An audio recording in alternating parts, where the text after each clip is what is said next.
بسم الله الرحمن الرحيم. السلام عليكم ورحمة الله وبركاته. الحمد لله رب العالمين، والعاقبة للمتقين، ولا عدوان إلا على الظالمين. والصلاة والسلام على أشرف الأنبياء والمرسلين، وعلى آله وأصحابه أجمعين. قال الله عز وجل في كتابه العزيز: يا أيها الذين آمنوا اتقوا الله حق تقاته ولا تموتن إلا وأنتم مسلمون. أما بعد، معاشر المسلمين والmuslimat, para jemaah rahimani wa rahimakumullah. Mudah-mudahan Allah senantiasa memuliakan kita dan merahmati kita seluruhnya. Alhamdulillah, kita bersyukur kepada Allah Subhanahu wa taala yang telah kembali mengkumpulkan kita di salah satu tempat yang paling mulia di permukaan bumi ini, adalah masjid. Dan yang paling terburuk, kata Nabi SAW, di permukaan bumi adalah pasar. Kalau bahasa kami, Pak, pasar itu jalan itu yang pakai aspal, itu pasar tuh. Kalau di kampung misalnya, mana pasar, Pak? Ditunjukkan jalan itu jalan hitam tuh, gitu. Rupanya di sini pasar pajak, rupanya. Pajak, tempat yang paling terburuk, kata Nabi SAW. Kenapa? Karena banyak di sana kemaksiatan, banyak sekali di sana keburukan-keburukan. Maka hendaklah tanya hati kita. Biasanya orang yang mulia itu, orang yang terhormat itu juga akan suka kepada tempat yang terhormat.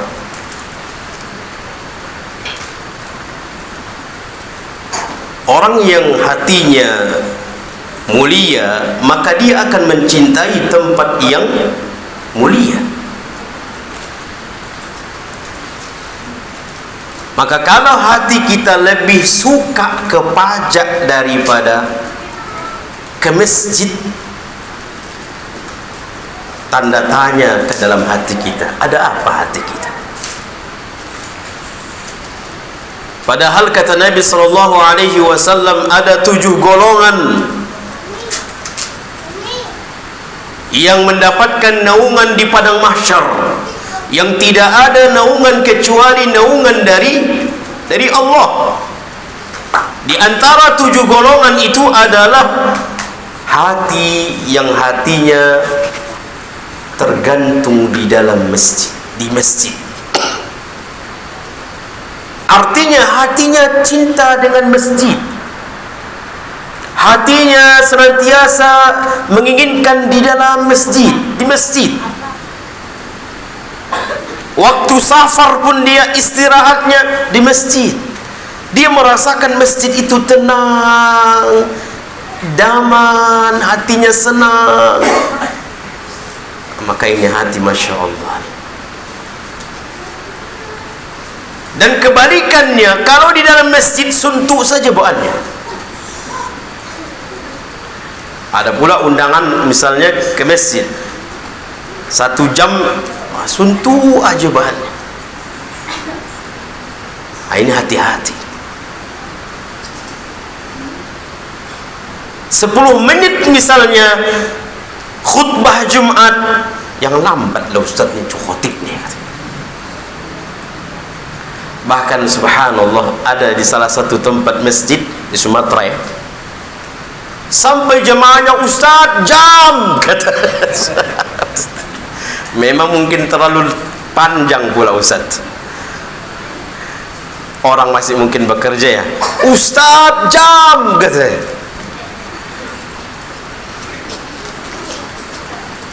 Jadi ahibati fillah, ma'asyiral muslimin, latihlah hati kita untuk mencintai tempat-tempat yang dicintai oleh Allah. Alhamdulillah kita duduk di sini untuk belajar. Kun aliman, jadilah orang yang berilmu. Au muta'alliman, atau orang yang belajar. Jadilah orang alim, berilmu. Tak belum sampai kita ke sana, muta'alliman, orang yang belajar. Tak sampai kita ke sana muta'alliman, mustami'an, mendengarkan pun jadi. Duduk mendengarkan, itu pun mengantuk, tak apa-apa. Mustami'an, mendengarkan. Wala takun arba'an, jangan menjadi yang keempat. Apa yang keempat? Berilmu tidak, belajar tidak, mendengarkan pun tidak. Nah, ini orang keempat. Maka jangan sampai. Maka alhamdulillah, nikmat dari Allah, taufik dari Allah, hidayah dari Allah, kita duduk di majlis ilmu yang mulia ini. Ma'asyiral muslimin, kembali kita membahas tentang kunci keselamatan di akhirat. Asbab atau penyebab-penyebab selamat kita nanti di hari kiamat. Kalau kita ditanya apakah kita menginginkan keselamatan di akhirat? Naam, semua kita menginginkan agar nanti di akhirat kita menjadi orang-orang yang selamat. Kalau tidak menjadi orang selamat, berarti menjadi orang kedua, orang yang menderita, orang yang sengsara. Tak ada antara menderita dengan antara selamat dengan antara menderita, gak ada. Kalau tidak termasuk golongan menderita, berarti golongan bahagia, selamat. Kalau tidak masuk golongan bahagia, berarti masuk ke golongan celaka, menderita. Na'udzubillah. Karena di sana ada cuma dua golongan. Maka kalau ingin kita menjadi golongan yang selamat, lakukan penyebab-penyebab yang dijelaskan di dalam Islam. Apa penyebab-penyebabnya selamat? Maka diantaranya adalah ucapan la ilaha illallah. La ilaha illallah. Afdalul zikri fa'lam annahu la ilaha illallah. Afdal zikir la ilaha illallah. Bahkan kata Nabi sallallahu alaihi wasallam, "Man kana akhiru kalamihi la ilaha illallah, dakhala al-jannah." Siapa ucapan yang terakhir di dunia ini, ucapan terakhir, apa ucapannya? La ilaha illallah, pasti masuk surga. Pasti masuk surga.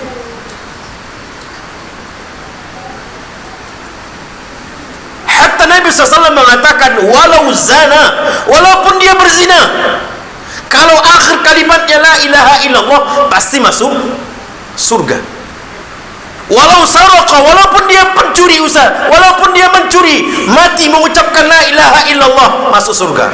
Pertanyaannya, ada nggak seperti itu? Lagi mencuri mati la ilaha illallah, ada gitu Pak? Banyak orang mencuri. Berzina misalnya, mati dalam keadaan berzina, mengucapkan la ilaha illallah, gak mungkin. Tapi ketika dia bertaubat, kemungkinan mengucapkan la ilaha illallah. Walau berzina, walaupun mencuri, walaupun mabuk, pasti masuk surga. Naam, pasti masuk surga. Tapi kapan? Kalau begitu Ustaz, mencuri Ustaz lah, yang penting la ilaha illallah. Kapan masuknya? 20 tahun baru masuk, surga. Berarti sebelumnya masuk mana? Dicuci dulu, bersih-bersih. Bersih lagi ya, bersih-bersih ya. Dicuci lagi. Yang gosong-gosong tuh dibersihkan. Nggak apa-apa loh Ustaz, 2 hari nggak apa-apa. Subhanallah. 1 hari di dunia, 1 hari hitungan di akhirat, hitungan di dunia berapa? 1000 cuma 1000 tahun. 1 hari perbandingan di akhirat 1 hari, di dunia kita sama hidup seperti lamanya 1000 tahun. Jadi jangan mengatakan 2 hari pun nggak apa-apa Ustaz, berarti 2000 tahun. Nggak apa-apa Ustaz, di emper-empernya pun jadi. Surga nggak ada emper-empernya, nggak ada emper-empernya surga. Makanya subhanallah, Nabi mengajarkan kepada kita untuk optimis. Jangan pesimis. Nabi mengajarkan kepada kita, idza sa'altumul jannah fas'alu firdaus. Kalau kalian ingin minta surga, berdoa masuk surga, mintalah surga firdaus, surga yang paling tertinggi, surga firdaus. Seluruh air-air sungai yang mengalir ke surga-surga itu bersumber dari surga firdaus yang paling tertinggi. Nabi mengajarkan kalau minta surga firdaus. Makanya jemaah, ini mohon maaf, ini ada nggak seperti katanya syair, ilahi las, mana tuh? Gimana lagu? Ilahi lastu lil firdaus. Aku tak cocok masuk ke surga firdaus, dan tak sanggup pula, dan tak sanggup juga masuk ke dalam neraka. Jadi mau ke mana?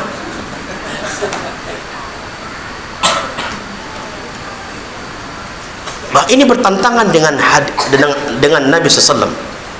Nabi mengatakan, kalau kalian minta surga firdaus, Ustaz, aku banyak dosa, itu nomor sekian. Itu nomor sekian.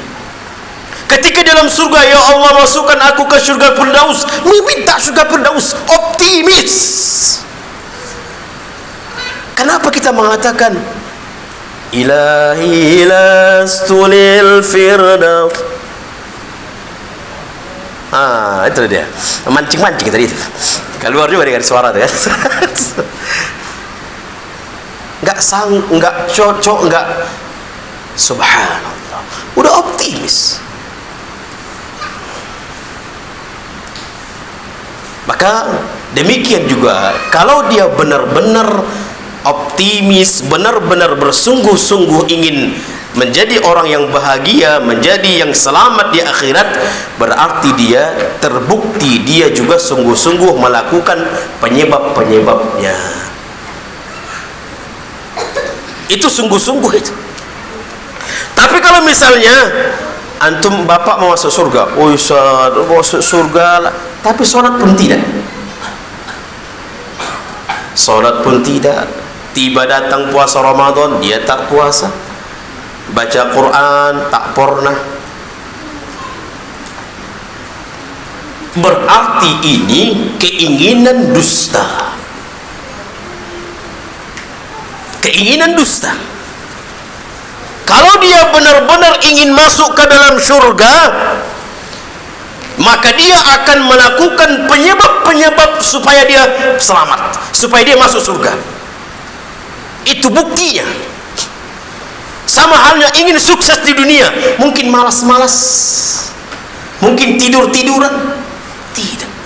Makanya sering kita katakan, orang yang kaya kita lihat, orang hebat, banyak hartanya, apakahnya dulunya di awal-awalnya malas-malas? Tidak. Dia sungguh-sungguh sampai dia menimbun, sampai dia mendapatkan banyak harta. namun dia sungguh-sungguh itu awalnya. Maka sama halnya ingin selamat namun tidak mau sungguh-sungguh mencapai keselamatan itu, ini dusta. Ini nggak mungkin, nggak mungkin. Makanya lihat Rasulullah SAW bagaimana kesungguhannya, padahal sudah dijamin jemaah, sudah dijamin. Bagaimana Abu Bakar, sudah dijamin. Abu Bakar, Umar, Utsman, Ali, sudah dijamin masuk surga. Bahkan mereka mubasyiruna bil jannah, ada 10 sahabat yang sudah dijamin masuk surga. Namun lihat bagaimana hartanya habis di jalan Allah. Mereka siap menumpahkan darah di jalan Allah. Mereka siap menumpahkan atau mengeluarkan harta mereka di jalan Allah. Memperoleh apa itu semua? Ingin memperoleh keselamatan jemaah. Ini kesungguh-sungguhan. Di sini kesungguh-sungguhan. Tapi kalau dikatakan dia ingin masuk surga, tapi subhanallah, nggak ada kesungguhannya di dalam melakukan penyebab-penyebab. Maka dipertanyakan keinginannya. Maka ma'asyiral muslimin, mari kita rutinkan la ilaha illallah. Mari kita zikirkan la ilaha illallah. Kita rutinkan itu. Daripada lidah kita ini kaku, qalu, apa nama lagi, tak diam, tak bergerak. Kenapa tidak gerakkan la ilaha illallah? Ketika lagi santai, la ilaha illallah. Sembari kita juga mempelajari la ilaha illallah itu, wallahi nikmat sekali. Baik. Para ulama kita mengatakan kalimat la ilaha illallah merupakan miftahul jannah, kunci syurga.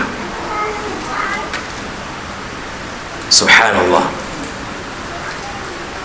Disebutkan dalam hadis, yang membuka pintu syurga itu jemaah siapa? Bukan malaikat, tapi Rasul.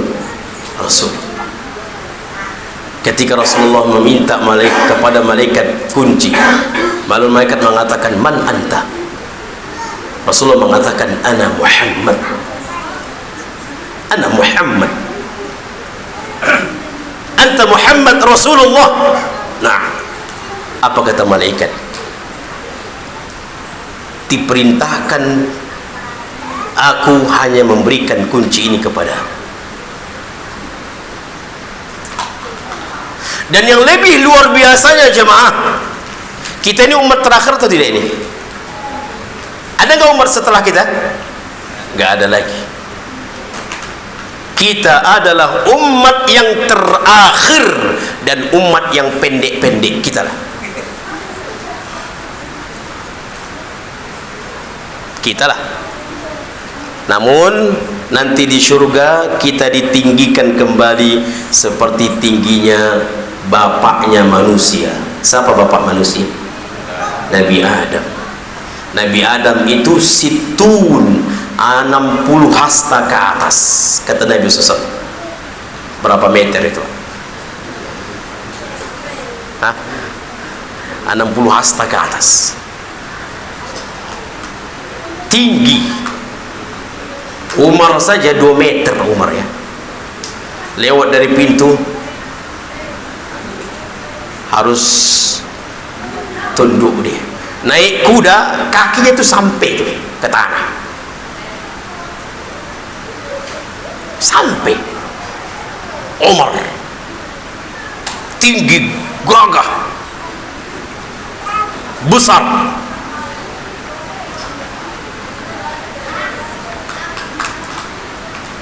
Maka hibati fillah rahimani rahimakumullah, walaupun kita umat yang terakhir, namun umat yang paling pertama masuk surga adalah umat Nabi Muhammad SAW.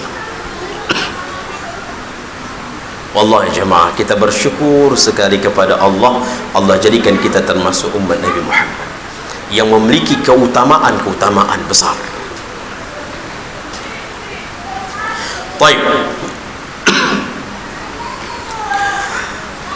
Di antara penyebab yang paling terbesar, yang paling utama di dalam keselamatan nanti di hari kiamat adalah la ilaha illallah.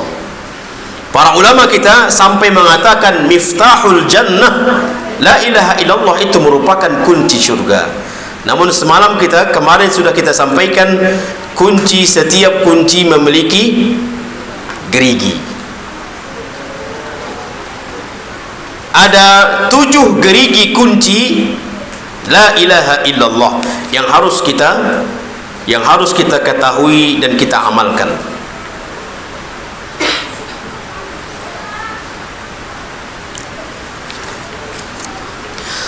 Yang pertama al-ilmu.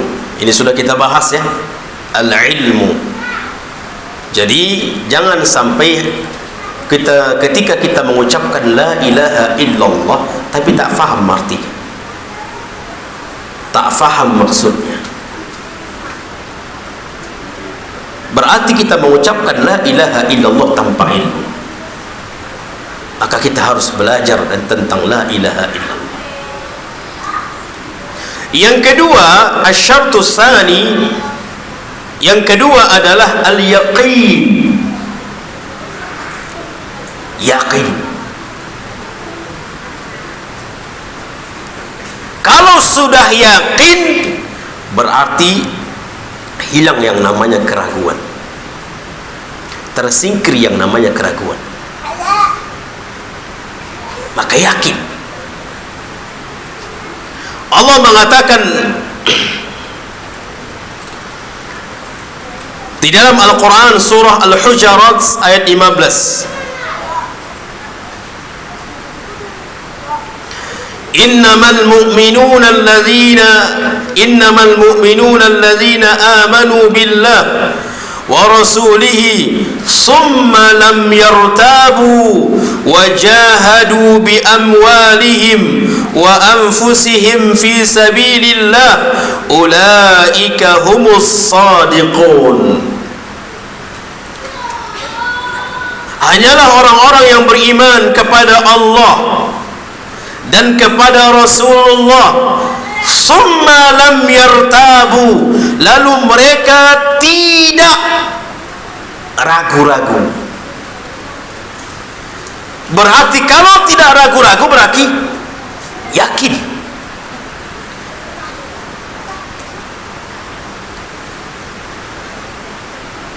Wallahi jemaah, keyakinan kita saat ini subhanallah, keyakinan kita saat ini sangat lemah.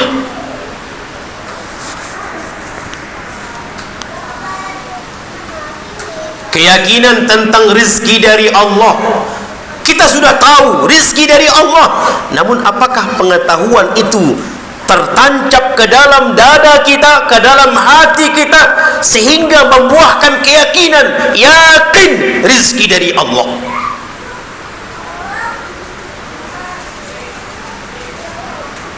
Kalau sudah yakin rizki dari Allah, mungkinkah kita takut lagi tentang rizki? Tidak. Berapa banyak orang bekerja, tatkala yang punya usaha mengatakan jangan sholat, kalau anda sholat saya pecat. Akhirnya dia menyanggupinya, dia tidak sholat demi gaji. Subhanallah.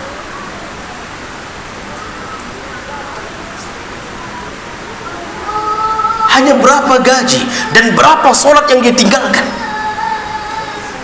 karena dilarang oleh yang punya usaha. Mana keyakinan kita rizki dari Allah? Kalau kita benar-benar yakin rizki dari Allah, ini perintah Allah, mau dipecat atau tidak dipecat, saya tetap sholat.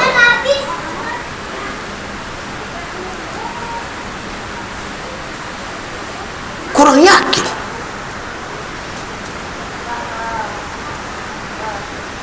Taunya dia mencari rizki itu dari perkara yang haram, tahu dia. Saking krisisnya keyakinan umat Islam di zaman kita sampai keluar ucapan na'udzubillah, Ustaz, sekarang mencari halal haram pun susah. Betul Pak? Enggak, ucapannya betul itu.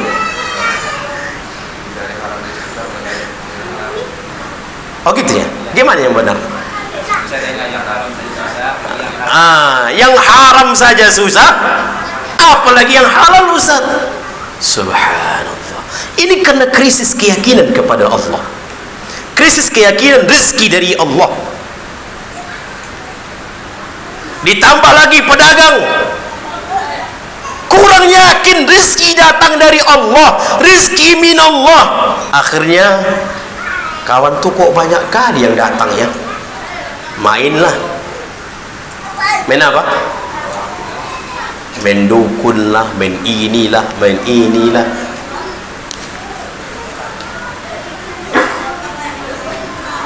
Terjadi hasad lah. Kawan tuh pagi-pagi udah datang orang banyak, awak udah jam 8 belum datang juga. Akhirnya digondok dalam hatinya, akhirnya hasad dia. Subhanallah. Rizki minallah, yakin rizki takkan pernah tertukar, takkan pernah. Rizki itu mencari orangnya, sebagaimana kematian mencari orangnya.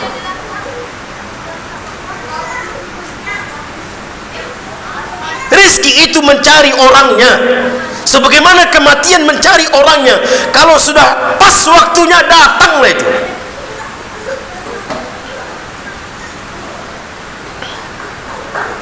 Subhanallah. Maka kalau kita benar-benar yakin rezeki dari Allah, berarti kita menyerahkan diri kita hanya kepada Allah. Masya Allah. Faham aja Bapak ini ya. Masya Allah. Jazakallah khair, jazakallah khair.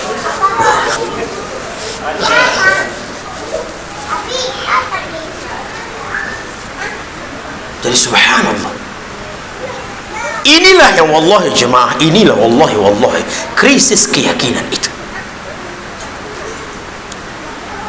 Krisis keyakinan yang ada di dalam dada, rezeki dari Allah.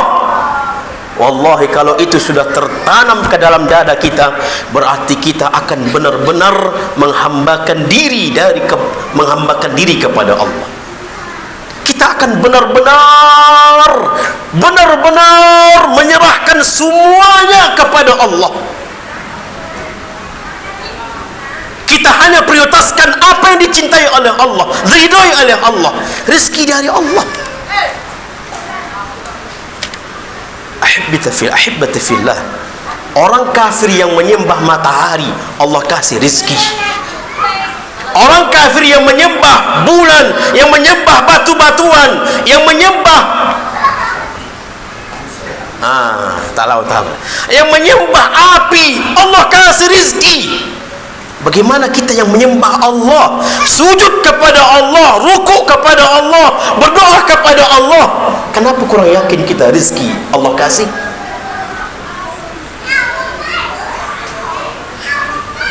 Kalau seandainya kita sadar saat ini bekerja di tempat yang haram, kita keluar, demi Allah, rezeki dari Allah,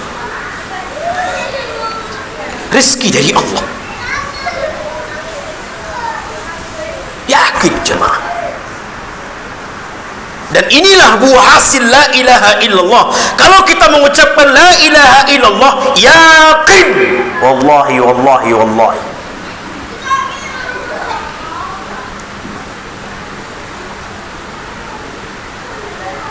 Keyakinan kepada Allah saat ini kaum muslimin sangat berkurang jemaah. Keyakinan Allah Maha Penjaga kurang. Allah akan menjaga kita. Apa kata Nabi SAW? Ihfazillaha yahfazka. Jagalah Allah, maka Allah akan menjagamu. Apa dimaksud dengan jaga Allah? Jaga kewajipan-kewajipan kita kepada Allah, jaga hak-hak Allah, Kita jaga kewajiban kita yang Allah wajibkan sama kita sebagai hamba. Kita jaga. Tatkala kita menjaga itu, yakin Allah akan menjaga kita. Sekarang kaum muslimin krisis keyakinan. Saking kan kurang keyakinan, begitu lahir anak ada di tangannya, ada tangan kanan, tangan kiri, perutnya, lehernya. Ini untuk apa? Ini untuk Ustaz, untuk penjagaan dari penyakit. Ini apa? Penjagaan dari setan, dari jin. Ini untuk apa? Macam. Padahal Nabi sudah mengajarkan doanya. Nabi sudah mempraktekkan kepada cucunya Hasan dan Husain, "U'izuka bi kalimatillahi tammat min kulli syaitanin wa hammah wa min kulli ainin lammah." Ini semua yang kita takutkan, semua terkumpul penjagaannya ke dalam kalimat ini. Wallahi jemaah, sedih kita terkadang. Untuk apa lagi penjagaan itu? Makhluk lemah, makhluk sangat lemah sekali. Allah qawi, sampai ada nama-nama Allah qawiyun, yang maha kuat, yang maha perkasa. Yakin kita jemaah. Yang maha pemelihara, yakin kita jemaah. Allah memelihara kita. Kita harus yakin itu.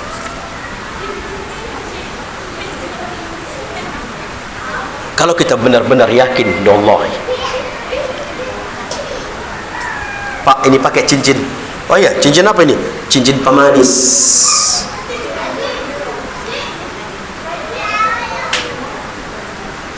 Cincin pemanis. Apalagi namanya? Gantungkan ke usaha supaya laris.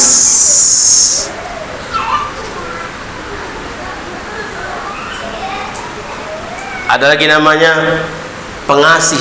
Pakai ini Pak supaya orang udah kasihan aja orangnya awak. Kok itu gampang itu? Pakai baju-baju gembel. Kasihan aja. Ngapain harus pakai itu? Wallahi, orang yang memakai ini menghilangkan kepedean. Ketika dia pakai cincin pemanis ini, dia merasa akan dilihat manis dia. Tapi tatkala cincin ini tinggal di rumah, dia di jalan, ayo Allah, cincin pemanis. Ini nanti tak manis lagi di nampak orang ini.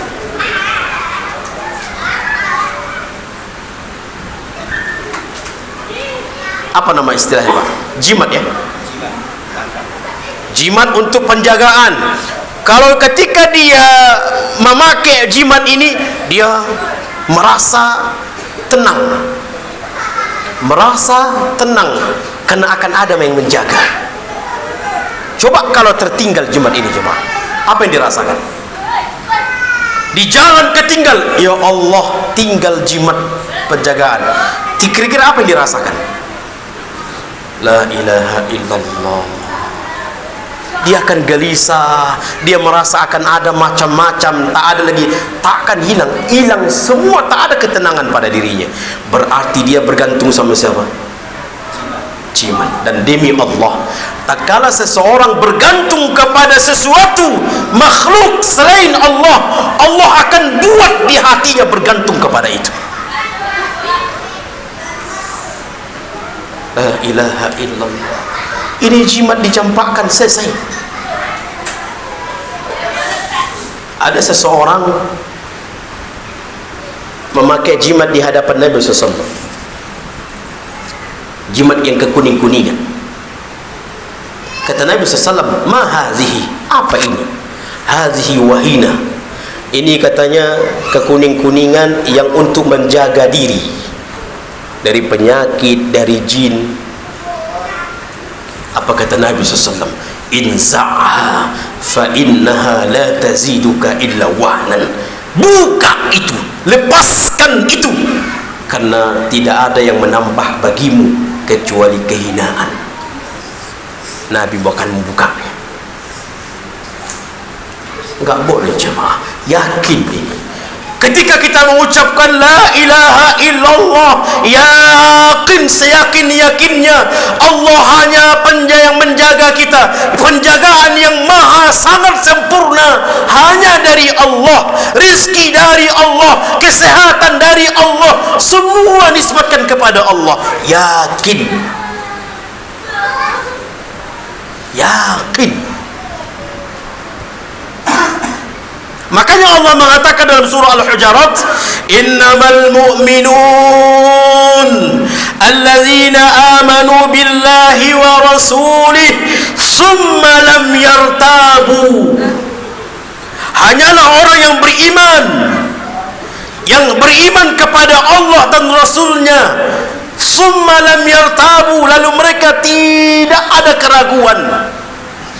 Iman kepada mereka, iman kepada Allah dan Rasulnya, mereka benar-benar yakin. Udah isya jemaah? Hah?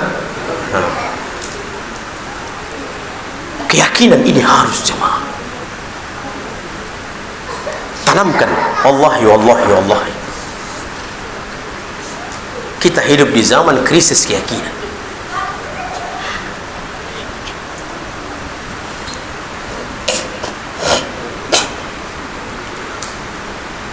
Banyak yang tidak yakin atau kurang yakin. Maka yakin.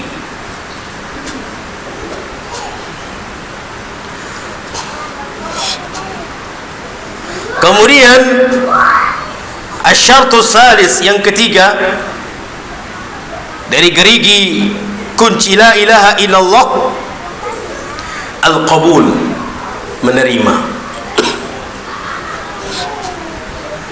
Tatkala Rasulullah mengajak kepada orang-orang kafir Quraisy untuk mengucapkan la ilaha illallah, apakah mereka menerima? Tidak. Ketika Rasulullah mengajak kepada orang-orang kafir Quraisy untuk beribadah hanya kepada Allah, apakah mereka menerima? Tidak. Untuk berdoa hanya kepada Allah, apakah mereka menerima? Bukan hanya sekedar tidak menerima, bahkan menolak dengan kesombongan. Menolak dengan kesombongan. Allah katakan di dalam surah As-Saffat, di dalam Al-Quran surah As-Saffat ayat 35 dan 36, innahum kanu idza qila lahum la ilaha illallah yastakbirun.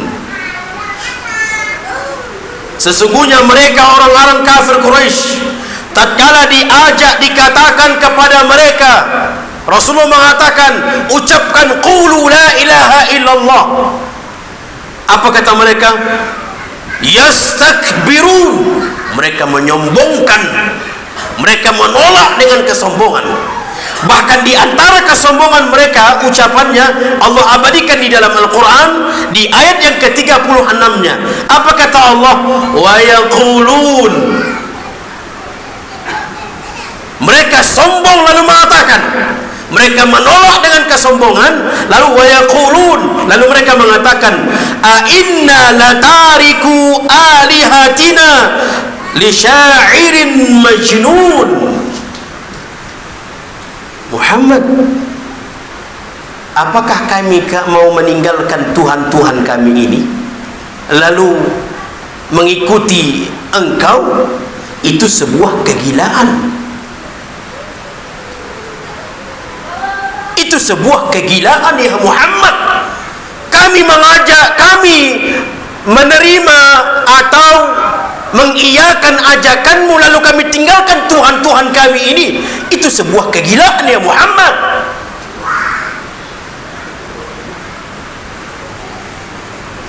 Ingat kaumnya Nabi Nuh, ketika diajak untuk beriman, apa respon mereka? Mereka tutup telinga mereka itu. Tak cukup mereka tutup wajah mereka dengan baju mereka, dengan kain mereka. Begitu sombongnya, luar biasa.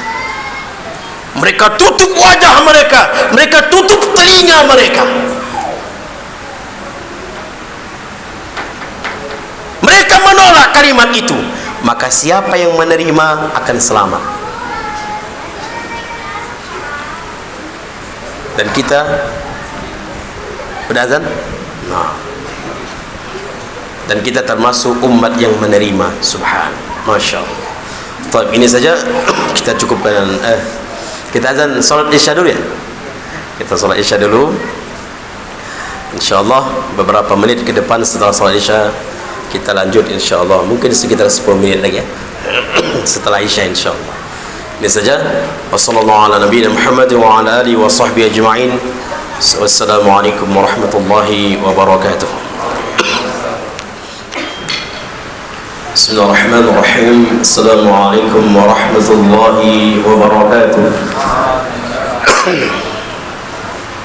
Alhamdulillahi rabbil alamin. Wassalatu wassalamu ala ashrafil anbiya'i wal mursalin wa ala alihi wa ashabihi ajma'in. Ahibati fillah,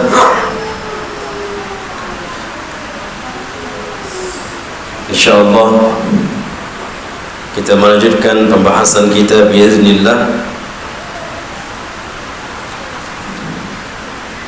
Tadi kita berhenti di nomor yang keberapa? Ketiga. Masya Allah, Imam Bukhari semua di sini. Tak ada catatan pun dah hafal ya. Masya Allah, Masya Allah. Jadi kurang pede orang ceramah di sini. Baik. Yang pertama adalah ilmu. Yang kedua yaqin. Kemudian yang ketiga al-qabul, menerima. Adapun orang-orang yang menolak, maka mereka tidak akan selamat. Makanya, apakah seluruh manusia di zaman ini umat Nabi Muhammad? Iya. Orang Yahudi, Nasrani juga umat Nabi Muhammad? Iya. Umat itu ada dua. Umat yang menjawab seruan Nabi kita Muhammad, yaitu untuk menyembah Allah, dan umat yang tidak menjawab seruan Rasulullah Muhammad. Umat yang menjawab seruan dakwah Nabi adalah umat Islam. Dan umat Nabi Muhammad tetap umat Nabi Muhammad, namun mereka tidak menerima, tidak menjawab seruan Nabi kita Muhammad untuk beriman kepada Allah dan beriman kepada Rasulullah. Mereka tidak menjawab. Mereka adalah umat selain dari umat Islam, namun tetap umat Nabi Muhammad, karena mereka hidup di zaman Nabi kita diutus menjadi seorang Nabi dan Rasul. Mereka hidup di zaman diutusnya Nabi kita Muhammad bin Abdullah, seorang Nabi dan seorang Rasul. Walaupun hidup di waktu itu, misalnya sekarang ini Nabi, seorang Nabi, namun ajarannya tetap kita tidak boleh memakainya lagi. Karena kita adalah umat Nabi Muhammad, diperintahkan Allah untuk mengikuti Nabi Muhammad sampai Nabi kita Muhammad SAW mengatakan, kalau saat ini hidup Nabi Musa pun ikut aku.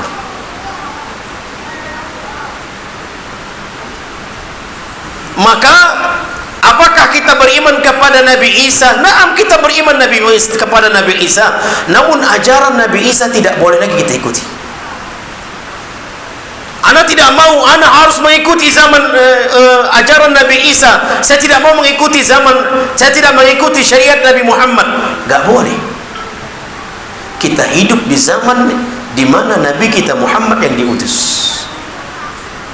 Dan Nabi kita Muhammad khataman anbiya, penutup para nabi. Jadi kalau ada orang yang mengaku nabi lagi setelah Nabi Muhammad, pastikan apa? Dusta. Pastikan dusta. Datang si Ahmad, aku adalah Ahmad itu. Tengok di dalam Al-Quran. Wa idh qala Isa bin Maryam ya bani Israel, wahai, ketika Nabi Isa berkata kepada kepada Bani Israel, wahai Bani Israel, akan datang kepadamu setelahku min ba'di ismuhu Ahmad. Datanglah Ahmad Ghulam Ahmad. Datanglah Ahmad Mirza Ghulam Ahmad. Kapan muncul ini? Setelah Nabi Muhammad atau sebelum Nabi Muhammad? Setelah. Dusta. Namun iyalah, Nabi kita Muhammad masih hidup, ada nggak mengaku Nabi? Musailamah Al-Kazzab. Nabi Muhammad masih hidup, dia mengatakan aku Nabi. Di zaman itu ada juga perempuan yang mengaku Nabi. Jadi nikah Nabi sama Nabi. Maharnya apa? Separuh kekuasaanmu. Padahal Nabi kita Muhammad masih hidup. Apalagi setelah wafatnya Nabi, macam-macam yang mengaku. Yang tukang pangkas mengaku Nabi. Di tahun berapa itu, Pak? Macam. Tapi ada juga nggak yang ikutinya? Ada juga yang mengikuti. Sudah jelas Al-Quran mengatakan, Nabi bahkan di Sahih Bukhari mengatakan, li khamsatu asma, aku memiliki 5 nama. Nabi kita Muhammad itu memiliki 5 nama.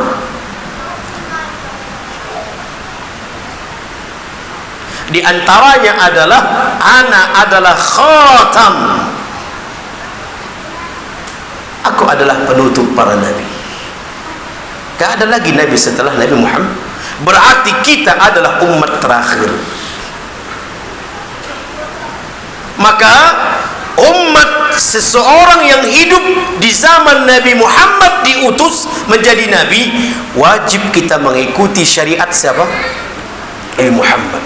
Boleh nggak kita mengikuti syariat Nabi Musa, Nabi Isa?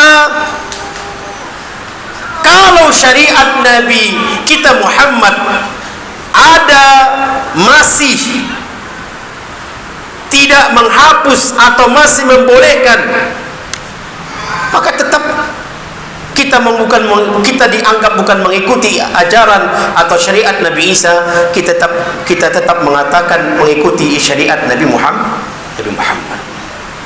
Tetap tidak boleh kita mengikuti syariat Nabi sebelumnya. Namun ada juga yang bersamaan. Syariat Nabi Muhammad dengan nabi-nabi sebelumnya, ada juga syariat yang bersamaan.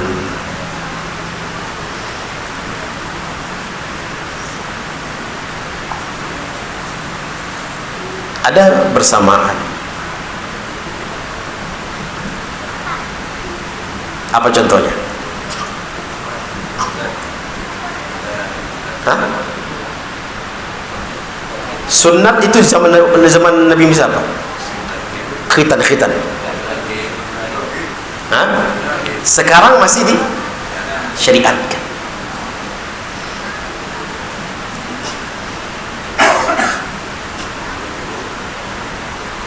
Puasa, makanya Allah mengatakan, ya ayyuhallazina amanu kutiba alaikumus shiyam kama kutiba alal ladzina min qablikum, sebagaimana diwajibkan sebelum kalian.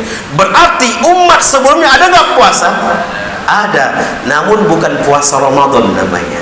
puasa Ramadan hanya diturunkan, diperintahkan di zaman umat Nabi Muhammad. Puasa apa sebelumnya? Ada mengatakan puasa Asyura. Makanya dahulu terjadi di kalangan para ulama, di antara para ulama mengatakan dahulu sebelum perintah puasa Ramadan, puasa Asyura itu hukumnya wajib. Puasa Asyura itu hukumnya wajib. Namun tatkala ada perintah Ramadan, maka itu menjadi sunnah. Baik. Kenapa kita tadi ke sana? Hah?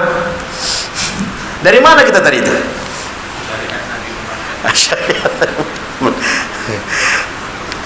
Itulah menerima. Itu berawal dari umat Nabi Muhammad itu ada dua. Umat yang menerima ajakan Nabi, itulah umat Islam, dan umat yang tidak menerima atau tidak mereka menolak, inilah umat selain dari umat Islam. Maka orang yang menerima adalah orang selamat, dan orang yang tidak menerima maka tidak akan selamat. Kemudian yang keempat, al-inqiyadu, patuh, taat. Jadi orang yang ingin selamat adalah harus taat. Taat kepada siapa? Taat kepada Allah. Orang yang mengucapkan la ilaha illallah, dia harus beramal, baru selamat. Kalau hanya mengucapkan dua kalimat syahadah, itu pun sekali seumur hidupnya, itu pun pas nikah. Pas nikah saja dia mengucapkan dua kalimat syahadah. Kata tuan kali, ucapkan dua kalimat syahadah, asyhadu an la ilaha illallah wa asyhadu anna muhammadar rasulullah. Selama 30 tahun tak lagi mengucapkan itu. Kenapa? Sholat tidak. Kalau dia sholat pasti mengucapkannya kan? Pasti mengucap sholatnya. Sholat tidak. Sampai mati sekali dia mengucapkannya. Subhanallah. Maka penyebab dari keselamatan, dan ini juga adalah hak la ilaha illallah, konsekuensi la ilaha illallah, harus melakukan amal saleh. Harus melakukan amal saleh. Itulah patuh dan tunduk. Agar kalimat kita ucapkan la ilaha illallah, lalu kita barengi dengan yang ini tadi, yang sampai kepada yang keempat kita juga beramal soleh, maka itu bisa akan menyebabkan kita selamat. Kemudian yang kelima, as-sidqu, membenarkan. Ada juga arti as-sidqu ini jujur ya, lebih tepatnya jujur. Lawan dari jujur apa? Dusta. Jemaah, siapa yang mengetahui di dalam hatinya jujur atau dusta? Siapa yang tahu? Nah, Allah kemudian diri sendiri.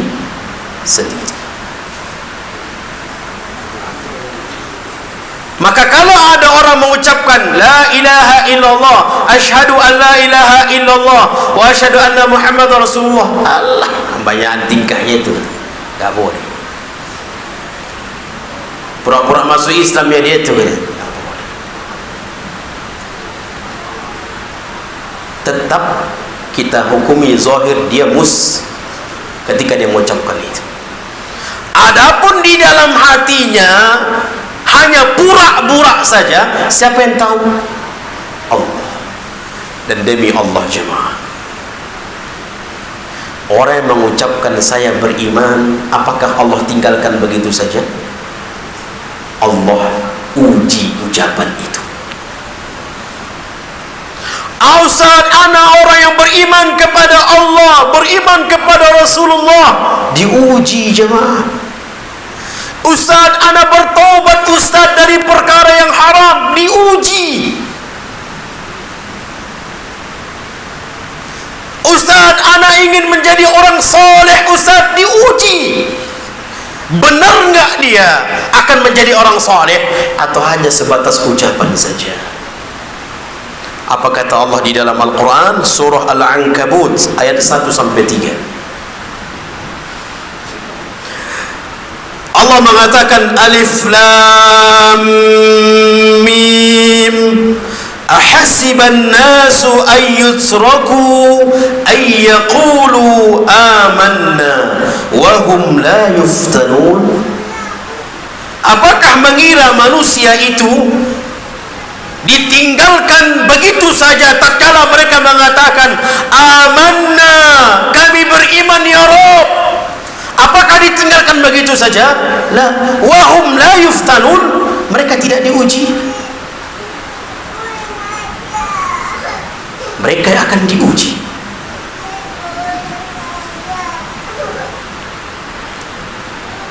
Ustaz, anak ingin menjadi orang soleh, diuji jemaah. Benar enggak dia menjadi orang soleh? Istiqomah enggak dia menjadi orang soleh? Teguh pendirian tidak dia menjadi orang soleh? Siap enggak dia menghadapi ujian sehingga dia lulus menjadi orang soleh? Walaqad fatanna alladhina min qablihim,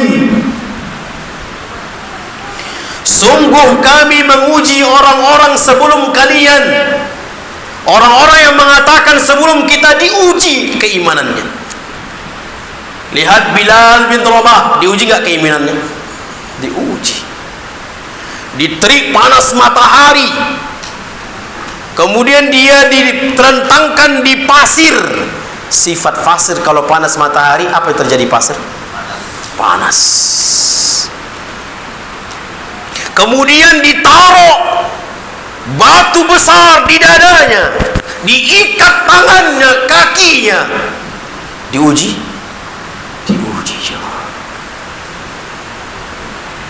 Walaqad fatanna allazina min qablihim, sungguh kami telah menguji orang-orang sebelum kalian. Lihat keluarga Alu Yasir, Ammar bin Yasir. Yasir punya istri namanya Sumayyah. Sumayyah ditusuk oleh orang-orang Quraisy. Sebagian mengatakan kemaluannya ditusuk.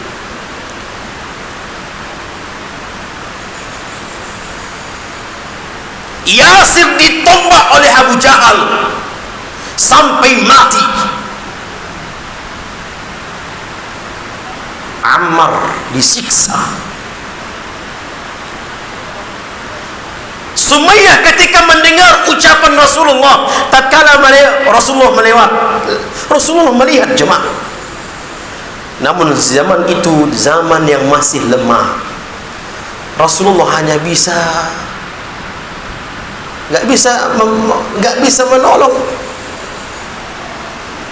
Para sahabat sampai mengatakan, ya Rasulullah, mata nasrullah, kapan pertolongan Allah? Apa kata Rasulullah? Kalian umat yang begitu ingin buru-buru, sabar, akan ada masanya, akan Allah tolong. Saat ini kita diuji. Ketika Nabi SAW melewati keluarga Yasir, dihantam dengan bengis oleh orang-orang Quraisy, apa kata Rasulullah SAW? Isbir ya ahla Yasir, inna maw'idukumul jannah. Sabar wahai ahli Yasir, keluarga Yasir. Istrinya dihantam, dibunuh, dia dibunuh, anaknya disiksa. Nabi SAW mengatakan, isbir ya ahla Yasir, sabar wahai keluarga Yasir, inna maw'idukumul jannah, sesungguhnya tempat kalian di syurga. Begitu Sumayyah mendengar itu, dia semakin teguh imannya, semakin naik imannya. Dia mengatakan, demi Allah, apa yang dikatakan Rasulullah pasti. Sampai dia mau ditusuk pun dia tidak takut. Diuji jemaah.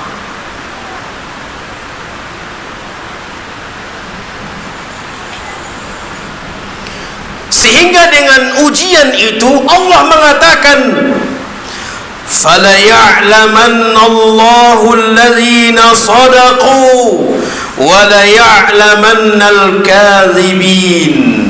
Dengan ujian itu Allah akan tahu. Sebenarnya Allah sudah tahu atau belum? Allah sudah tahu.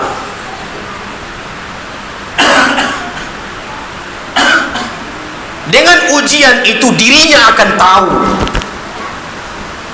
dia termasuk orang yang benar beriman tadi atau tidak. Biar sadar, biar menyadari dirinya, biar mengakui kalau dia tidak sanggup dengan ujian itu. Subhanallah.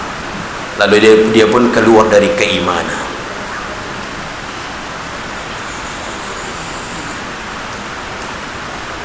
Termasuk solat jamaah, ujian itu jemaah. Tadi kita solat maghrib, ditambah lagi kajian ini. Tadi kita kerja dari pagi sampai sore, capek. Datang ada lagi pengajian, ujian jemaah, ujian.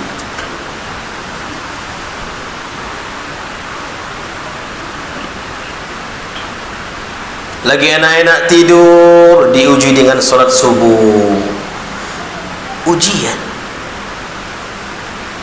Ketaatan itu ujian. Benarkah kita ini beriman? Benarkah kita ini patuh kepada Allah? Diuji.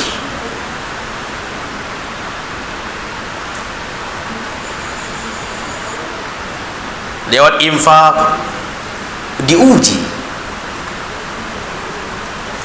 Sedekah, sampai Nabi SAW mengatakan as-sadaqatu burhan, sedekah itu bukti keimanan.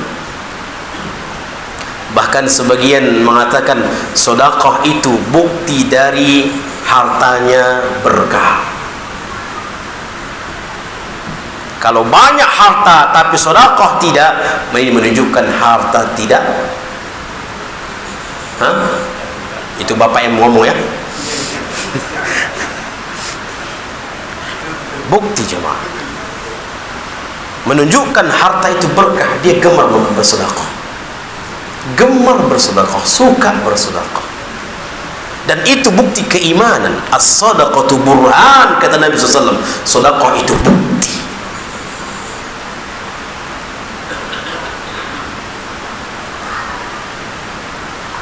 Dan ingat, pahala sedekah yakin kita pasti Allah ganti.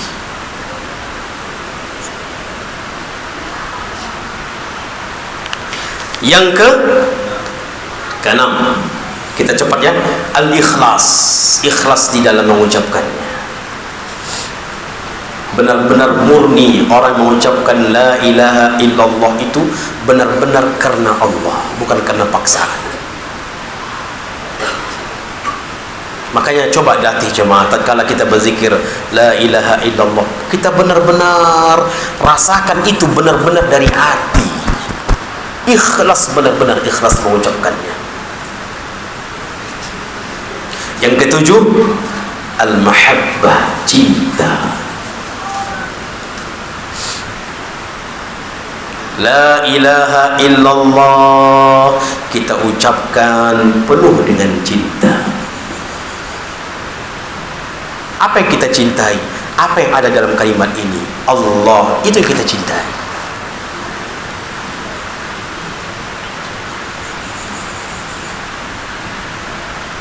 Para ulama kita mengatakan, ana tutup dengan kalimat ini,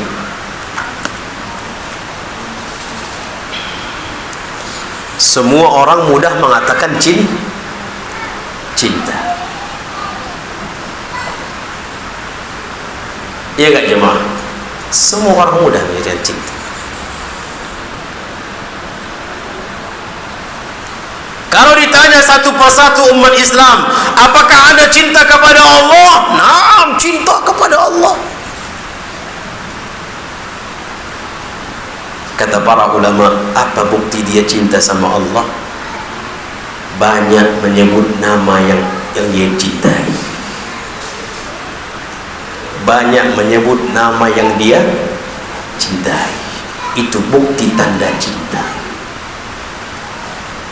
Berarti senantiasa dia mengingat Allah. Senantiasa dia menyebut nama Allah.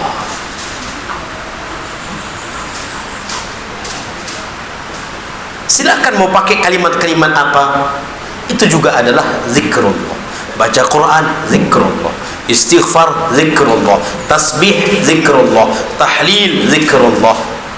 Tahmid, zikrullah. Silakan. Bahkan ada dua kalimat yang memberatkan timbangan, yang mencinta, yang mendatangkan cinta Allah kepadanya, namun mudah di lisan. Subhanallahi wa bihamdih, subhanallahil azim. Ini dua kalimat yang tidak, yang berat. Apa beratnya nak mengucapkan ini? Ringan di lisan. Namun apa kata Nabi SAW? Ini mendatangkan cinta Allah kepadanya. Kemudian Allah cinta kepadanya. Kemudian memberatkan timbangan kebaikan. Subhanallah wa bihamdih, subhanallahil azim. Namun kita ingin naik lagi. Kalau hanya mengatakan cinta kepada Allah, itu biasa. Yang luar biasa bagaimana Allah cinta kepadanya. Ini luar biasa. Kalau hanya sebatas hamba mengatakan, hamba berkeinginan cinta kepada Allah, mengatakan cinta kepada Allah, ini biasa. Namun apakah cinta itu dibalas atau tidak? Dianggap atau tidak? Atau bahkan Allah yang mengatakan, hai malaikatku, aku cinta kepada hambaku ini.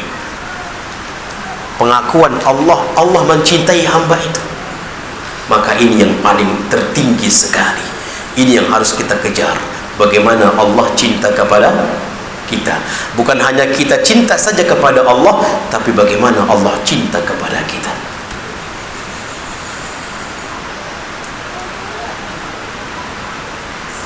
Raditu billahi Rabba. Aku ridha Tuhanku adalah Allah. Baik, ini saja. Mudah-mudahan bermanfaat. Kalaupun ada pertanyaan, satu pertanyaan aja Pak ya.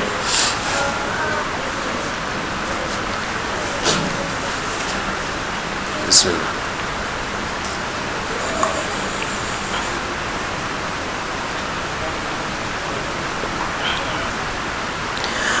Tak ada? Alhamdulillah.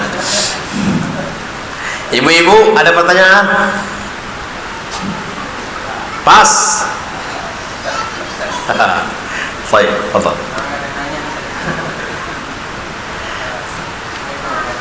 Waalaikumsalam.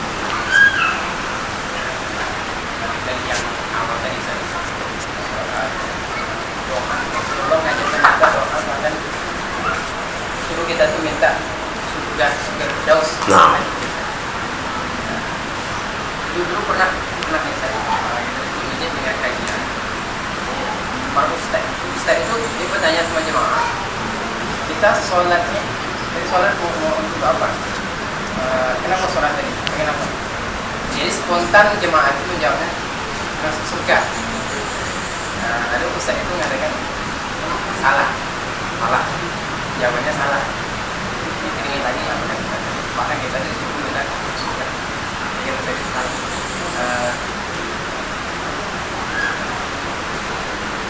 Kita sholat rahmat Allah mengingat Allah kita setuju di situ. Jadi beliau mengatakan sama ini Naam, mumtaz, mumtaz. Pertanyaan bagus. Kita ini Ustaz beramal bukan menginginkan surga, tapi menginginkan rahmat Allah. Apakah bertentangan berkeinginan rahmat Allah dengan berkeinginan surga? Tidak. Tidak. Para ulama mengatakan, ketika lagi malas beribadah, ingatlah kenikmatan surga. Ingatlah kenikmatan surga.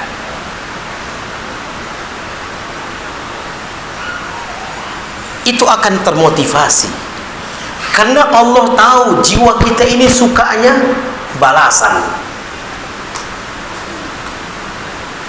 Maka coba cek di dalam Al-Quran, berapa banyak Allah mengiming-imingkan surga. Innal ladzina amanu wa 'amilus shalihat. Di mana ada kalimat innal ladzina amanu kemudian wa 'amilus shalih, akan ada yang namanya surga.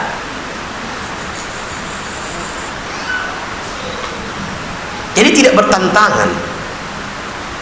Tidak bertentangan. Ingin mencari rahmat Allah, na'am, mencari rahmat Allah. Ingin diampuni dosa kita, na'am, itu juga karena Allah. Kita melakukan amal ingin terhindar dari api neraka, na'am. Kita melakukan amal ingin dimasukkan ke dalam surga, na'am, agar dirahmati oleh Allah, na'am. Namun kalau dia mengatakan saya ingin mencari rahmat, bukan mencari surga, tapi ingin mencari rahmat Allah, tapi tak beramal, mungkinkah dia mendapatkan rahmat Allah tanpa beramal? Mungkin? Bingung Bapak kan jawabnya? Mungkin? Mungkin. Cuman apakah kita termasuk di dalamnya atau tidak?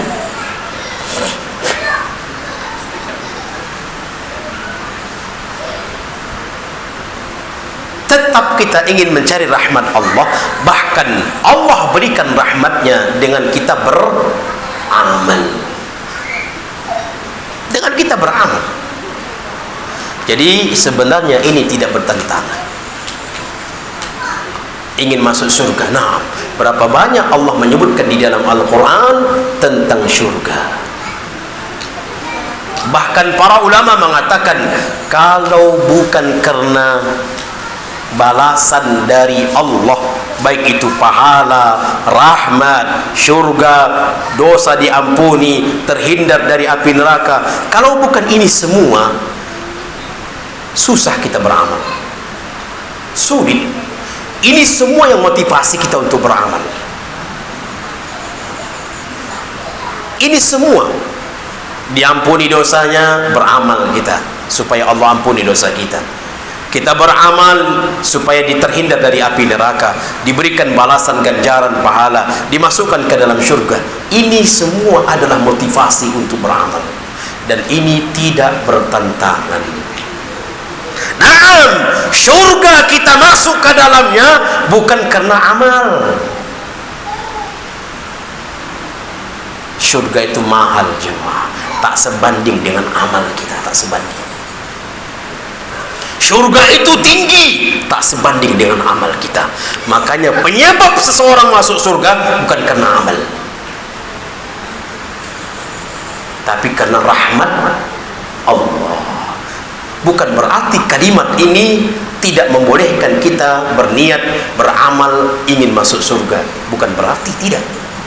Naam, kita berkeyakinan masuk ke dalam surga itu adalah dengan rahmat Allah. Itu Nabi yang mengatakan, dengan rahmat Allah.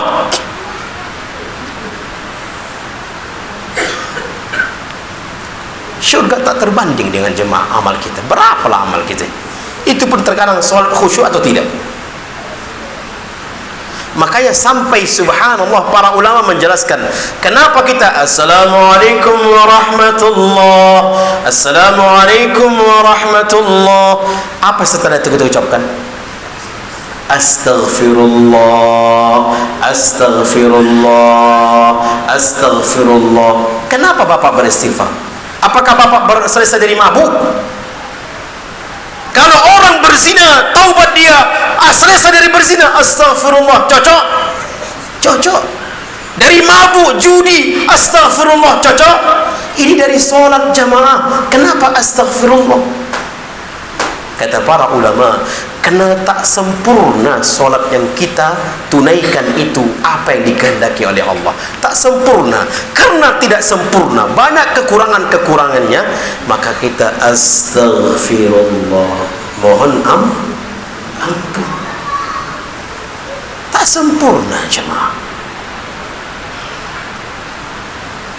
Sahabat saja ditembak pakai panah masih sholat jemaah, tak terasa sakit panah.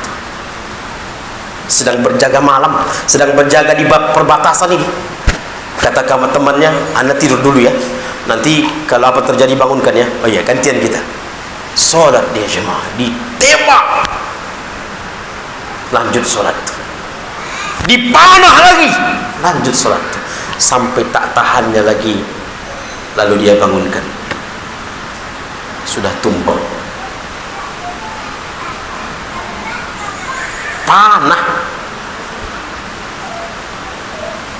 Seorang tabi'in ya, seorang tabi'in. Ini sudah jam berapa jemaah? Mas, seorang tabi'in, dia harus kakinya itu harus diamputasi, dipotong karena sebuah penyakit cepat. Kakinya itu membusuk. Urwah bin Zubair ya, Urwah bin Zubair. Kakinya itu membusuk, maka cepat harus diamputasi, dipotong. Pas beliau ini tinggal di khalifah, istana khalifah, dia panggil tabib yang handal untuk mengobatinya, tak bisa. Apa kata tabib? Apa kata dokter? Khalifah, ini harus diamputasi, dipotong. Kalau itu terbaik lakukan. Tapi ini akan sakit ini. Sakit ini khalifah diba, nggak pakai bius jemaah. Subhanallah. Datanglah 10 orang. 10 orang bersama tabibnya, dokternya. Kata Urwah ini, seorang tabi'an ulama besar. Ada apa ini? Kenapa rame-rame? Wahai imam, kaki anda akan mau diamputasi, mau akan diputus, mau akan dipotong.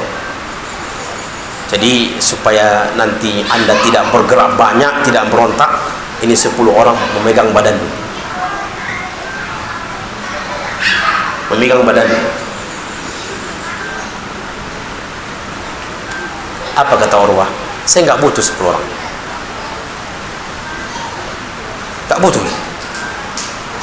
Kemudian ditawarkan lagi sebuah obat. Ya Urwah, minum ini. Ini obat apa lagi? Kalau engkau minum ini, engkau akan mabuk pingsan. Ini memabukkan. Ini memabukkan, tak sadar diri nanti. Katanya, demi Allah, selama anak hidup tidak pernah minum mabuk, tiba-tiba mau seperti ini mau minum mabuk, hindarkan itu. Buang itu obat yang mabukkan itu. Dokternya, lalu bagaimana ini?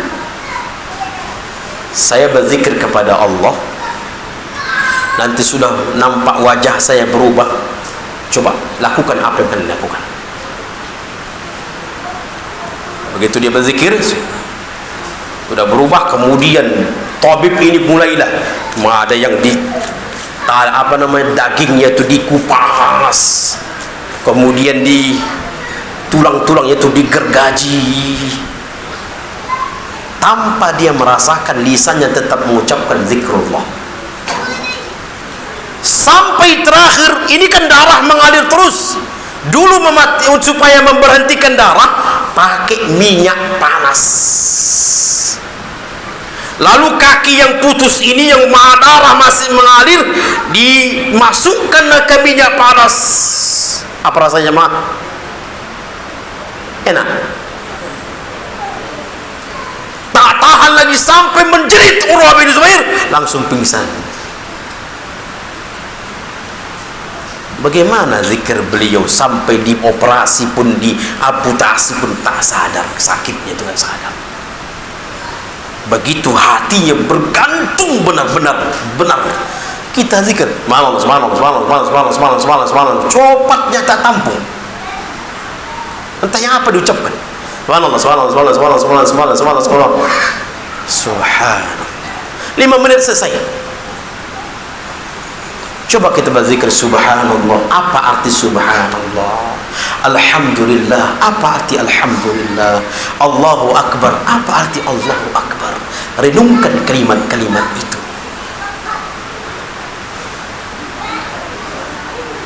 Jadi apa yang Pak Imam tanyakan tidak bertentangan. Namun tetap kita berkeyakinan bukan amal kita yang menyebabkan kita masuk surga, tapi rahmat Allah. Namun tidaklah bertentangan untuk kita melakukan amal soleh, berkeinginan diampuni dosanya, dimasukkan ke dalam surga, dihindarkan dari api neraka, diangkat derajat kita. Itu semua adalah dibolehkan di dalam Islam, dibolehkan di dalam agama kita. Ini saja, kita tutup dengan doa kafaratul majlis. Subhanakallahumma wa bihamdika asyhadu an la ilaha illa anta astaghfiruka wa atubu ilaik. Akhiru dawana alhamdulillahi rabbil alamin. Wassalamu alaikum warahmatullahi wabarakatuh.